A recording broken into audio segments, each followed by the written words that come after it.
जानिए कौन है खाटू श्याम जी और कलयुग में सबकी मनोकामना क्यों पूरी करते हैं।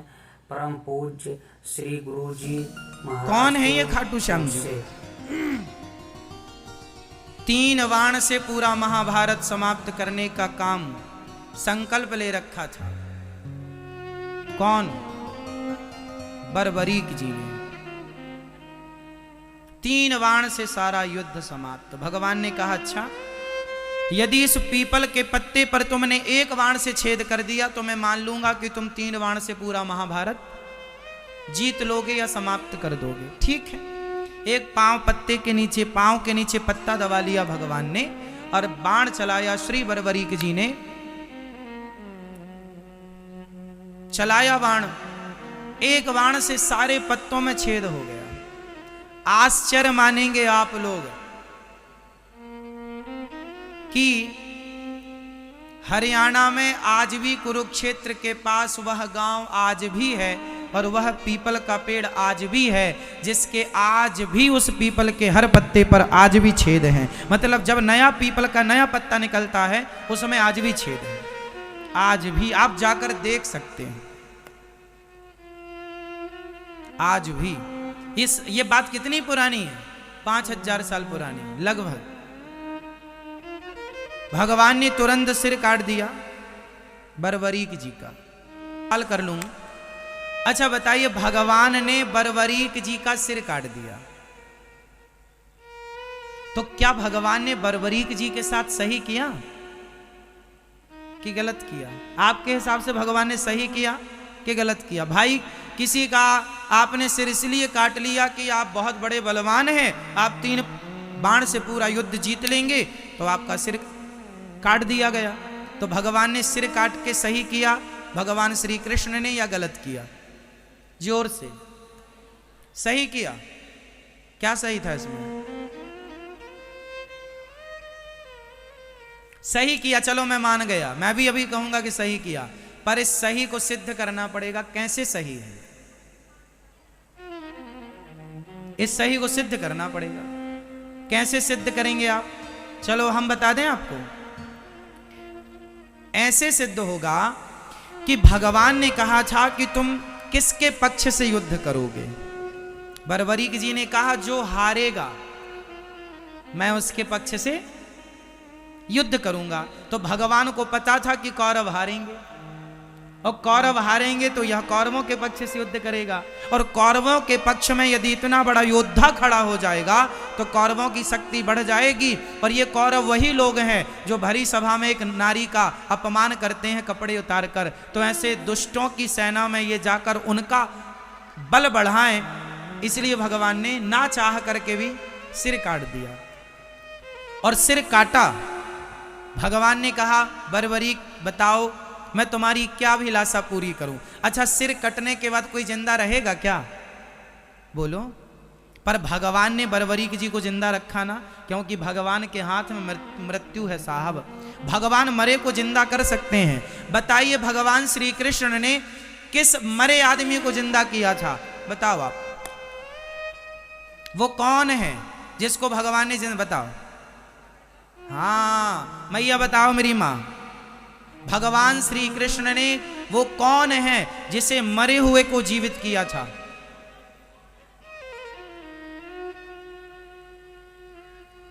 चलो भैया बताओ। नहीं, अभिमन्यु को नहीं जिंदा किया था, उनके पुत्र परीक्षित को। हाँ ये ठीक है आपकी बात, गर्भ में रक्षा की थी भगवान ने। पर एक और ज्वलंत बात, गुरु जी का पुत्र सांदीपनी उज्जैन में रहते थे। गुरु जी सांदीपनी जी उज्जैन में रहते थे, जहां भगवान श्री कृष्ण पढ़ने गए और 64 दिन में 64 कलाएं सीखी। जहां पर सुदामा जी से भगवान की मित्रता हुई, वहां पर जब पढ़कर भगवान आने लगे तो भगवान ने गुरु जी से कहा, गुरु जी मैं आपको दक्षिणा में क्या दूं? तो गुरु जी ने कहा कि अपनी माँ से पूछ लो। तो गुरु माता से पूछने गए, गुरु माता जी आप बताओ क्या चाहिए? गुरु जी तो कुछ कह नहीं रहे हैं। तो गुरु माता ने कहा, कन्हैया तुम हमें छोड़कर ना जाओ, यही हमारी गुरु दक्षिणा है। भगवान ने कहा, मां मुझे तो जाना पड़ेगा, कुछ और मांग लो। तो फिर एक काम करो, मेरा बेटा था वो मर गया था, कई साल पहले मर गया था, उसकी बॉडी भी खत्म हो चुकी थी, हड्डियों का भी पता नहीं था, हमें जिंदा करके दो। अब भगवान हो, अब भगवान तो भगवान है, ठीक है चले यमराज के पास, चलो हमारे गुरुजी के बेटा को लाओ। महाराज बेटा की आत्मा तो है, सूक्ष्म शरीर तो है, शरीर का आता पता नहीं है। भगवान बोले शरीर हम बनाएंगे, लाओ। शरीर आत्मा ली, सूक्ष्म शरीर लिया, और भगवान है वो साहब, भगवान है जो एक उंगली से पहाड़ उठाने की ताकत। उन्हें सामान्य पुरुष ना कहा करो, सामान्य इंसान सामान्य पुरुष मानना भी अपराध है। गुरु जी के मरे हुए पुत्र को शरीर बनाया भगवान ने अपने बल से, और आत्मा डाल दी, जिंदा करके दिया था गुरु जी का बेटा। ऐसे भगवान है, जो भगवान गुरु पुत्र को जीवित कर सकते हैं, वो बरबरीक जी के कटे हुए सिर को बचाए रखें, इसमें कोई आश्चर्य नहीं। अब भगवान ने कहा बताओ तुम्हारी क्या इच्छा है। बरबरीक ने कहा मैं आपके हाथ से मरना चाहता था, इसलिए मैंने जिद की आपसे, मैं आपके हाथ से मृत्यु चाहता था। भगवान बोले अब तुम मरोगे नहीं, इच्छा बताओ। बोले मैं महाभारत देखना चाहता हूँ कि इस महाभारत में कौन योद्धा है। एक पर्वत के शिखर पर भगवान ने रख दिया कटा हुआ सिर, और कहा कि अब तुम्हें दर्द नहीं होगा, पीड़ा नहीं होगी, कोई कष्ट नहीं होगा। रखा, 18 दिन तक खूब युद्ध हुआ, युद्ध पूरा हुआ, पांडव जीत गए। कुछ दिन के बाद भगवान बरबरीक जी से मिलने गए पांडवों को लेकर। भगवान ने बरबरीक जी से कहा भैया बताओ कि महाभारत में तुमने सबसे बड़ा योद्धा किसे माना है, किसे आप बड़ा योद्धा मानते हैं। अर्जुन को लगा अपने ही नाम आएगा, गांडीवधारी। भीम भैया बोले हमारा गदा काम कर गया है।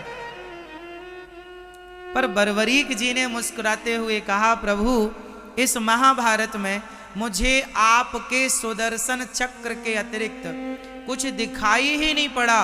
पांडवों का अर्जुन जो बाण छोड़ता था अपने गांडीव से, वो 10 कदम पे जाके गिर जाते थे, वो तो आपका सुदर्शन चक्र उन्हें गति प्रदान करता था, उन्हें बल प्रदान करता था। अब अर्जुन को समझ में आया कि महाभारत के असली हीरो हम नहीं, ना करते हुए भी भगवान सब करते हैं। जैसे महाभारत में कुछ ना करते हुए मेरे कन्हैया ने सब कुछ किया, भगवान ना करते हुए सब कुछ करते हैं। तो बरबरीक जी से कहा अब तुम्हारी इच्छा बताओ। प्रभु बस आपका दर्शन हो गया, कोई कामना नहीं। भगवान बोले सुनो तुम निर्दोष हो, तुमने कोई अपराध तो किया नहीं, मैं तुम्हें मृत्यु दंड किसका दूं। इसलिए जाओ अब से तुम खाटू में रहना, और मेरे अब तुम बरबरीक के नाम से नहीं, मेरा अपना मेरे बहुत सारे नाम हैं, गोविंद है, गोपाल है, मनमोहन है, मदन मुरारी है, गिरिवरधारी है, दामोदर है, इनमें एक नाम है मेरा श्याम सुंदर। तो जो श्याम नाम है वह श्याम नाम मैं तुम्हें प्रदान करता हूं। तुम जाओ और खाटू में निवास करो, और तुम अब कलयुग में जो हार रहे हैं भक्त, उन हारे के सहारे बनते रहना, इसलिए उन्हें हारे का सहारा कहा जाता है। और श्याम नाम भगवान ने प्रदान किया, तो श्याम के नाम से चूंकि खाटू में विराजे तो खाटू श्याम कहते हैं। बोलिए खाटू श्याम की। ऐसी कथा है श्री खाटू नरेश की, इसलिए 3 बाण उनके पास आज भी हैं। आप देखते हैं, दर्शन करते हैं, हारे के सहारे हैं। मतलब अब हारे के सहारे का मतलब ये नहीं कि तुम गलत काम करो और पुकार लो हे खाटू श्याम हम तो गलत चोरी करते करते पकड़े गए अब बचाओ। ऐसे हारे का सहारा नहीं है, जो सच के रास्ते पर हैं, और यदि उन्हें कोई कष्ट है तो भगवान चाहे आप कृष्ण नाम को पुकार लो, राम नाम को पुकार लो, खाटू श्याम नाम को पुकार लो, गोविंद देव जी को पुकार लो, जो सच्चे मन से जिनको पुकारेंगे, क्योंकि सब एक ही है, तो आप पुकार लें, भगवान उस रूप में आकर के आपकी मदद करते हैं। इसलिए आपको पहले सच्चा बनना पड़ेगा। भगवान सत्य के साथी हैं, झूठ के साथी नहीं है। झूठ का साथ बरबरीक देने चले थे तो भगवान ने उनका भी सिर काट दिया, हाँ या ना।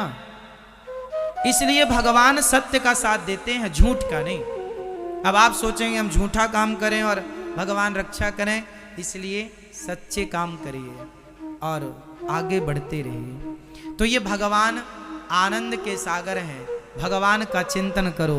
भगवान परम आनंद को प्रदान करने वाले हैं। संसार में जो सुख है वह क्षणिक है, इसलिए संसार का काम करना चाहिए, पर काम करते हुए बस ये याद रखे रहो कि हे नाथ मैं आपको कभी, सब बोलो मेरे संग, बोलो हे नाथ मैं आपको कभी भूलूं नहीं, हे नाथ मैं आपको कभी भूलूं नहीं। सदा भगवान का स्मरण। ऐसे भगवान सतचित आनंद विश्व की उत्पत्ति पालन संहार करने वाले ऐसे भगवान श्री कृष्ण को, राधा सहित श्री कृष्ण भगवान को हम बारंबार नमस्कार करते हैं। श्री कृष्णाय वयं नुमः।